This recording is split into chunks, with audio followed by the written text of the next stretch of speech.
Olá, queridos amigos e amigas, tudo bem com vocês?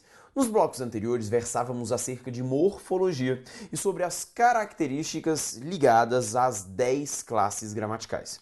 Tudo isso, pessoal, para que pudéssemos chegar mais embasados e mais preparados agora nesta unidade, que vai versar acerca de sintaxe. Veja comigo na tela, por gentileza. Vamos falar de sintaxe mais especificamente na aula de hoje acerca do sujeito. Antes de falar do sujeito propriamente dito, é fundamental que você saiba que a língua portuguesa possui isso daqui, ó, uma chamada ordem direta. O português, pessoal, é uma língua que, devido às suas características e propriedades, apresenta uma chamada ordem direta, também conhecida como ordem preferencial ou ordem canônica. Os termos da língua portuguesa, sintaticamente, preferem se organizar desta maneira: sujeito, verbo, complemento e, ao final, a posição dos chamados adjuntos adverbiais. Essa daqui, pessoal, que é a ordem que muitos conhecem como ordem SVC, e ordem também pode ser chamada de ordem SVO, beleza?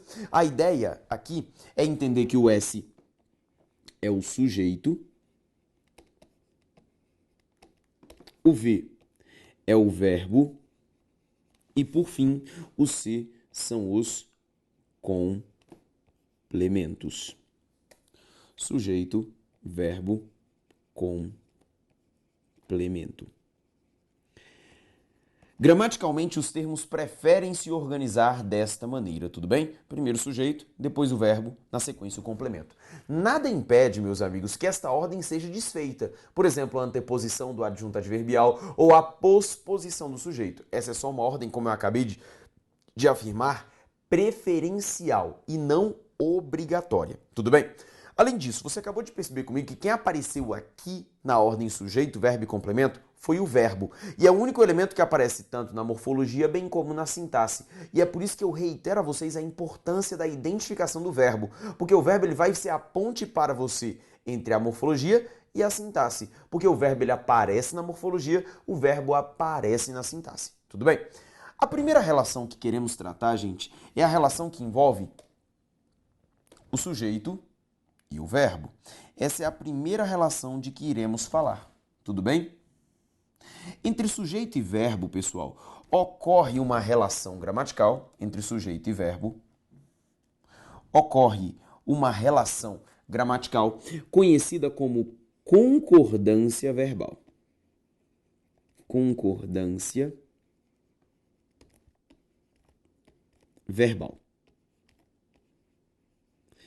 Para tanto, duas afirmações são válidas. A primeira afirmação diz o seguinte, que tradicionalmente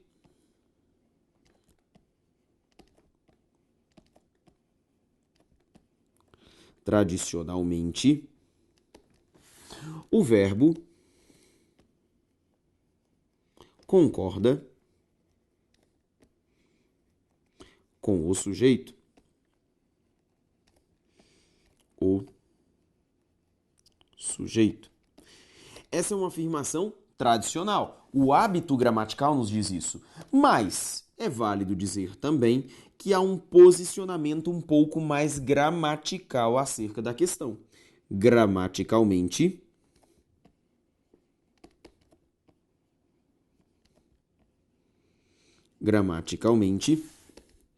o verbo concorda com o núcleo do sujeito. Com o núcleo do sujeito. As duas afirmações são válidas. É válido afirmar que o verbo concorda com o sujeito, é válido afirmar que o verbo concorda com o núcleo do sujeito. Mas você, candidato a provas de concursos públicos, deve saber bem quando a banca fala de sujeito, quando a banca fala de núcleo do sujeito. Tudo bem? Veja comigo aqui mais um pouco. Para descobrir quem é o sujeito, pessoal, eu vou ao verbo e vou fazer a pergunta do quem, ou então eu posso fazer a pergunta do o que. Essas duas perguntas resultam na identificação do sujeito. Vamos olhar uma primeira questão. Olha o que ele fala. A forma verbal são está no plural porque concorda com esses indivíduos. Ele coloca no texto: esses indivíduos, desde a mais tenra infância, são pressionados e oprimidos pela sociedade. Vivem nas favelas, nos morros, nas regiões mais pobres. Ele fala do verbo são, gente. Ele fala que essa forma verbal está no plural para fazer concordância com esses indivíduos. Em outras palavras, ele está dizendo para você que esses indivíduos nada mais é do que o sujeito desta forma verbal. Olha o texto. Esses indivíduos, desde a mais tenra infância, são pressionados. Eu pergunto aqui, quem são pressionados? E segundo seu texto, quem são pressionados? São esses indivíduos. Então eu sei que esses indivíduos é o meu sujeito. A questão afirma: a forma verbal são está no plural porque concorda com esses indivíduos. Este item está certíssimo. Tudo bem? É um item adequado, é um item correto. Se você for um pouco mais à frente comigo, fala o seguinte: a forma verbal foram feitas, aqui eu tenho uma locução verbal, beleza? A forma verbal foram feitas concorda em gênero e número com o termo seguinte: 2.272 resenhas, que é o sujeito da oração em que se insere. Ele fala no texto: foram feitas 2.272 resenhas, sendo 1.967 aceitas, o que resultou em um total de 7.508 dias remidos. Gente, aqui, como eu disse a vocês, eu tenho a presença, aqui eu tenho a presença de uma locução verbal. E eu, a esta locução verbal, perguntarei: o que foram feitas? E o que foram feitas, meus amigos? Foram feitas 2.272 resenhas, que é o meu sujeito. Ora, professor, mas você disse que o sujeito começava a frase? Não, eu te disse que a ordem canônica preferencial faz com que os termos prefiram começar pelo sujeito. Mas é obrigatório que o sujeito venha no início da frase? Não. Este aqui, pessoal, é um sujeito que nós chamamos de sujeito posposto. Posposto justamente porque está depois do verbo. Olha só então, o sujeito constitui-se de 2.272 resenhas. Olha o texto, o item. A forma verbal foram feitas concorda em gênero e número com o termo seguinte: 2.272 resenhas, que é o sujeito da oração em que se insere. Este item está certíssimo. Tudo bem? Agora, pessoal, vale a pena comentar o seguinte: se por acaso ele tivesse comentado nesta questão que 2.272 resenhas não é o sujeito, mas sim, acompanhe comigo, que é o núcleo do sujeito, se ele fizesse essa afirmação aqui, gente, este meu item, ele passaria a estar errado. Tudo bem? Ele passaria a estar errado, pois 2.272 resenhas não é o núcleo do sujeito. De maneira semelhante, aqui o item estava certíssimo, mas se em algum momento ele tivesse afirmado que a expressão esses indivíduos constitui núcleo do sujeito,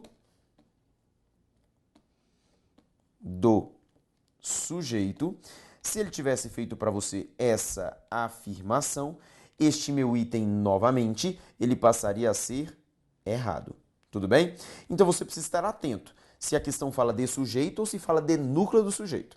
Venha comigo aqui um pouco. Olha só, coloquei para você, tradicionalmente o verbo concorda com o núcleo do sujeito, gramaticalmente o verbo concorda com o núcleo do sujeito. Por isso, meus amigos, é fundamental que você consiga entender o que é, de fato, o núcleo do sujeito. O que é o núcleo do sujeito? O núcleo do sujeito, pessoal, ele vai ser, para nós, a nossa identificação do núcleo do sujeito passa por isso aqui, vai ser substantivo. Vou colocar assim para você. Um substantivo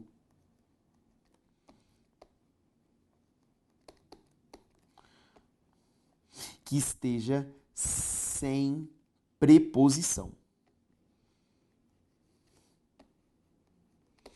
Um substantivo que esteja sem preposição. Lembrando, pessoal, claro, que se eu encontrar mais de um substantivo sem preposição, eu estarei diante de um sujeito composto. Tudo bem? Até porque, pessoal, por que precisa ser um substantivo sem preposição? Porque há um preceito gramatical que nos diz o seguinte, que nos diz que o sujeito nunca é preposicionado. Nunca é preposicionado.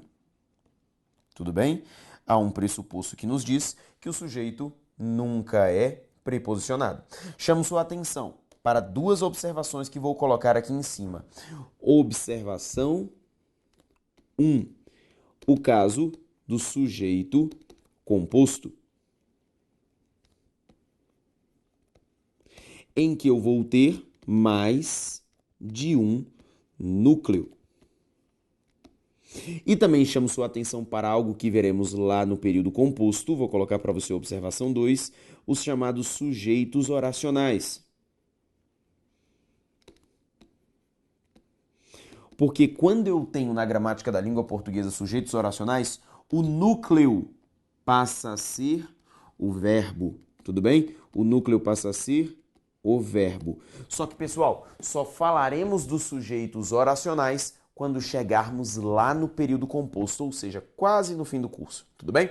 Vamos comigo à tela então mais uma vez. Olha só, pessoal, nesse meu sujeito, esses indivíduos, eu só tenho um vocábulo que constitui núcleo. O vocábulo que constitui núcleo, pessoal, é justamente o substantivo indivíduos. Este aqui é que é o núcleo do meu sujeito. De maneira semelhante, pessoal, quando eu pego 2.272 resenhas, o meu núcleo é só e somente só o vocábulo resenhas. E este aqui é o núcleo do seu sujeito. Por que é tão importante que o candidato saiba diferenciar o sujeito do núcleo do sujeito? Porque tem questões que enganam os candidatos justamente neste conceito. Repare comigo. Olha o que ele coloca.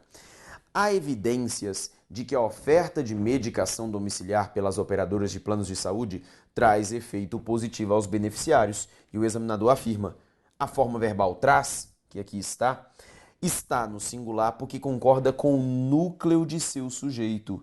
E olha quem é que ele fala que é o núcleo de seu sujeito, a oferta. Meus amigos, o texto fala, há evidências de que a oferta de medicação domiciliar pelas operadoras de planos de saúde traz efeito positivo aos beneficiários. Segundo o meu texto, o que traz efeito positivo aos beneficiários? O que traz efeito positivo é a oferta de medicação domiciliar pelas operadoras de planos de saúde. Tudo isso que estou colocando para você, pessoal, entre colchetes, é classificado como sujeito. Perceba para mim, pessoal, que nesse meu sujeito eu tenho alguns substantivos. Olha só, tem o substantivo oferta, tem o substantivo medicação, tem o substantivo operadoras e tem o substantivo planos e tem o substantivo saúde. Agora repare comigo, pessoal, que olhando de trás para frente, o substantivo saúde está preposicionado, portanto não pode ser núcleo. O substantivo planos também está preposicionado, então não pode ser núcleo. O substantivo operadoras está preposicionado por mais a, pelas, então não pode ser núcleo. O substantivo medicação também está preposicionado, logo não pode ser núcleo. Sobrou então, pessoal, para ser núcleo, só e somente só, o substantivo oferta. Este aqui é que é o núcleo. E ele fala na questão, a forma verbal traz está no singular para concordar com o núcleo de seu sujeito. A oferta, meus amigos, este item aqui disposto, ele é um item errado. Tudo bem? Ele é um item errado. Aí alguém aí no conforto de casa vira para mim e fala, professor, mas você não acabou de dizer que o núcleo do sujeito é oferta? O que essa questão tem de errado? O que tem de errado é isso aqui, verifica comigo. Gente, este A que aqui está, ele não integra o núcleo. Ele não integra o núcleo. Ele não pertence ao núcleo, ele não é núcleo do sujeito. Pessoal, então um grande detalhe é porque ele chamou de núcleo do sujeito, olha só, agora eu entendi, professor. Ele chamou de núcleo do sujeito o núcleo com o artigo, e na verdade o núcleo é só o substantivo. Tá vendo o quanto é importante você saber a diferença entre o sujeito e o núcleo do sujeito? Não é que é gramaticalmente incorreto falar que o verbo concorde com o sujeito. As duas afirmações são válidas. Eu posso dizer que o verbo concorda com o sujeito, o verbo concorda com o núcleo do sujeito. O grande lance é você entender na hora da questão da prova se eles estão perguntando sobre o sujeito ou sobre o núcleo. Venha comigo à tela de novo. Olha o que ele coloca. O emprego da forma verbal seria na terceira pessoa do singular deve-se à concordância, olha só o que ele fala, com a expressão, concordância com a expressão, a citação de jurisprudência. E ele fala que a expressão, a citação de jurisprudência, exerce a função de núcleo do sujeito. Pessoal, você diante de uma questão dessa aqui não pode nem perder tempo. Como é que vai ser núcleo do sujeito? Artigo, substantivo, preposição e substantivo. Se você bem entendeu comigo, pessoal, o núcleo do sujeito vai ser composto por palavras isoladas. E ali ele não me deu palavras isoladas, muito pelo contrário, ele me deu uma expressão. Desta maneira, eu já seria capaz de dizer que este item aqui está o quê, por favor? Errado. Mas quer conferir no texto comigo? Olha o que ele fala. Nessa esteira de raciocínio, a citação de jurisprudência e precedentes em uma petição seria um relato inserido em outro. Pessoal, o que seria um relato inserido em outro? Seria um relato inserido em outro? A citação de jurisprudência e precedentes. Mas, pessoal, o meu núcleo é só e somente só o vocábulo citação. Este aqui é que é o núcleo do meu sujeito. Então é preciso ter atenção, né, professor? Quando eu estiver fazendo questões de concordância verbal, é fundamental que você saiba entender se a banca está falando sobre o próprio sujeito ou sobre o núcleo do sujeito, para que você faça a questão de maneira devida. Venha comigo à tela mais uma vez. Olha só o que ele coloca essa questão.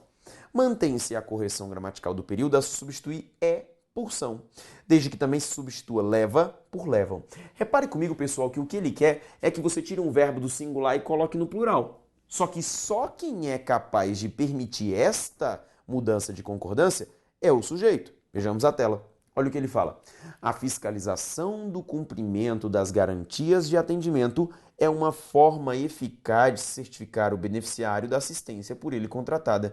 Meus amigos, segundo o meu texto, o que é uma forma eficaz de certificar o beneficiário da assistência por ele contratada? Pessoal, é uma forma eficaz? A fiscalização, vou destacar para você com colchetes, é a fiscalização do cumprimento das garantias de atendimento. Tudo isso aqui, gente, é o que nós chamamos de sujeito. Se ele afirmasse para mim na questão assim, ó, a forma verbal está no singular, pois concorda com a fiscalização do cumprimento das garantias de atendimento. Este item seria certo, professor? Claro que seria certo, pois concorda com o sujeito. Só que eu tenho de estar atento a quem dentro do sujeito o verbo remete. E o verbo remete ao núcleo, pessoal. Repare comigo que aqui neste meu sujeito eu tenho alguns substantivos. Eu tenho o substantivo atendimento, eu tenho o substantivo garantias, eu tenho o substantivo cumprimento e eu tenho o substantivo fiscalização. Só que repare comigo que atendimento está previamente preposicionado. Garantias, previamente preposicionado. Cumprimento, previamente preposicionado. Logo, o único núcleo deste meu sujeito é o substantivo fiscalização. E, pessoal, este aqui é meu núcleo que está no singular. E se ele está no singular, o meu verbo não pode ser colocado no plural. Desta maneira, o meu item já está o quê, por favor? Errado. Pois o verbo é tradicionalmente concordável com o sujeito. Mas se eu for na gramática, eu tenho de observar que essa concordância remete ao núcleo do sujeito. Então é por via do núcleo do sujeito que eu entendo com quem o verbo realmente concorda. Vamos à tela mais uma vez? Olha o que ele coloca. Seriam mantidos a correção gramatical do período e o seu sentido original, caso o termo os bancos fosse substituído pela expressão sistema bancário. Pessoal, quando ele coloca isso aqui, eu tenho de observar o seguinte. Os bancos é um termo que está, uma expressão que está no plural. Sistema bancário é uma expressão que está no singular. Isso é muito importante. Por quê, professor? Porque ao apreciar que um está no plural e o outro está no singular, eu tenho de entender, ora, professor, será que esta expressão é o sujeito? Porque se for o sujeito, ela vai interferir na relação de concordância do verbo, não é verdade? Então eu terei de estar atento a saber se é plural ou singular para manter as relações de concordância verbal. Vejamos comigo. Olha só. O executivo disse ainda que os bancos têm investido em tecnologia para crescer. Veja só, pessoal, que aqui eu tenho a presença de uma locução verbal. Tem investido. O executivo disse ainda que os bancos têm investido em tecnologia. Quem é que tem investido em tecnologia?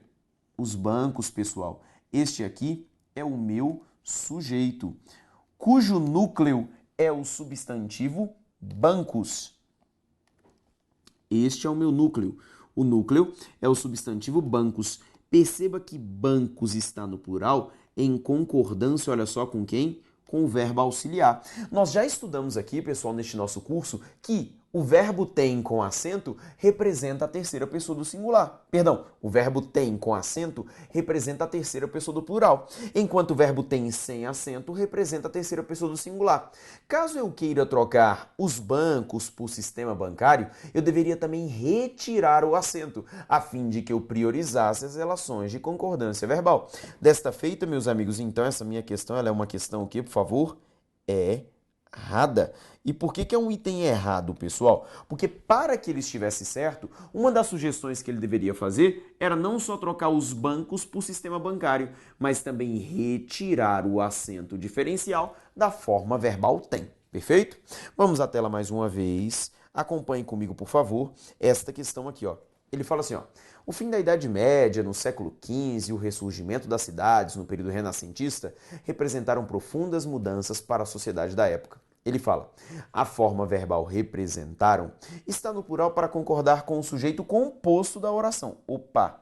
Falou do sujeito composto, gente? É porque eu vou encontrar mais de um núcleo.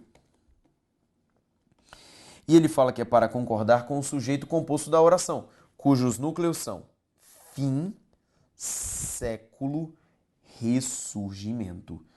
Meus amigos, repare comigo que eu tenho aqui o substantivo fim, eu tenho aqui o substantivo século, eu tenho aqui o substantivo ressurgimento. Agora veja comigo, pessoal, que antes do substantivo século, eu tenho no. No, que é em mais o. Em, que é uma preposição. Desta maneira, meus amigos, eu já sei de uma coisa. Século é qualquer coisa na face da Terra. Só não pode ser núcleo do sujeito. Ora, por quê, professor? Porque eu havia comentado com você aqui atrás que o núcleo do sujeito, pessoal, era o quê? Um substantivo sem preposição. Então, para se falar em núcleo do sujeito, é necessário que eu consiga identificar a presença de um substantivo que esteja sem preposição. Caso ele esteja preposicionado, eu sei que ele desempenha outra função na frase, só não a de núcleo do sujeito. Me acompanha, por favor. Pessoal, então aqui nesta minha questão, eu tenho o seguinte, a forma verbal representaram concorda com o sujeito composto da oração, pode até ser, mas só que eu sei que século não pode ser núcleo, então meu item está já previamente errado. Agora, olha só o que ele fala no texto. O fim da Idade Média, no século XV, e o ressurgimento das cidades no período renascentista representaram profundas mudanças. Segundo o meu texto, pessoal, quem representaram profundas mudanças foi o fim da Idade Média e o ressurgimento das cidades. Isso aqui que eu coloquei para você entre colchetes é o meu sujeito. Só que esse sujeito ele foi interferido por duas expressões. No século XV, que explica o fim da Idade Média, e no período renascentista, que explica o ressurgimento das cidades. Mas perceba para mim que o sujeito é só o fim da Idade Média e o ressurgimento das cidades, cujos núcleos são fim, ressurgimento. E é por isso que o verbo está em concordância com dois núcleos e por isso que o verbo está no plural. Isso está certinho, mas só seria certa a questão se ele não usasse o termo século. Tudo bem? Meus amigos, então olha só, voltando aqui um pouquinho. Quando a gente fala da ordem direta da oração, o primeiro passo é entendermos o sujeito. Eu tenho de entender que, tradicionalmente, o verbo concorda com o sujeito, gramaticalmente, o verbo concorda com o núcleo do sujeito. As duas afirmações são válidas. Eu posso afirmar que o verbo concorda com o sujeito, o verbo concorda com o núcleo do sujeito. Eu preciso estar atento a entender se a banca me pergunta sobre o próprio sujeito ou sobre o núcleo do sujeito. Tudo bem? Além disso, coloquei para você qual que é a forma de se identificar o núcleo do sujeito. Identificar o substantivo que está sem preposição. Coloquei para você duas observações. Sujeito composto é aquele que vai me apresentar mais de um núcleo, e sujeitos oracionais que veremos no período composto, cujo núcleo não vai ser um substantivo, mas sim um verbo. Além disso, coloquei para você que se você quiser saber quem é o sujeito em uma oração, eu acho o verbo e pergunto ao verbo quem ou pergunto ao verbo o que. Além disso, cabe relembrar que o sujeito nunca é preposicionado. Justamente porque, lembra-se que eu comentei com você no bloco anterior que todo termo preposicionado liga-se a alguém? A gramática da língua portuguesa prega que o sujeito não deve se ligar a ninguém. Aliás, pessoal, não é o sujeito que se liga ao verbo, é o verbo quem se liga ao sujeito. Não é o sujeito quem concorda com o verbo, é o verbo quem concorda com o sujeito. Por isso, pessoal, que aqui eu tenho que o sujeito é um termo independente e o verbo é que depende do sujeito. E é por isso que o sujeito nunca é preposicionado. Isso é um pressuposto gramatical. Tudo bem? Vamos à tela novamente, então. Aprecie comigo tudo isso que falamos acerca do sujeito. Meus amigos, desta maneira, então, eu encerro com vocês toda essa explanação sobre o sujeito. Só que eu vou te falar que as provas de concurso público mais recentes têm cobrado dos candidatos também a identificação dos tipos de sujeito. E é isso que nós faremos no próximo bloco. Tudo bem? Até daqui a pouquinho.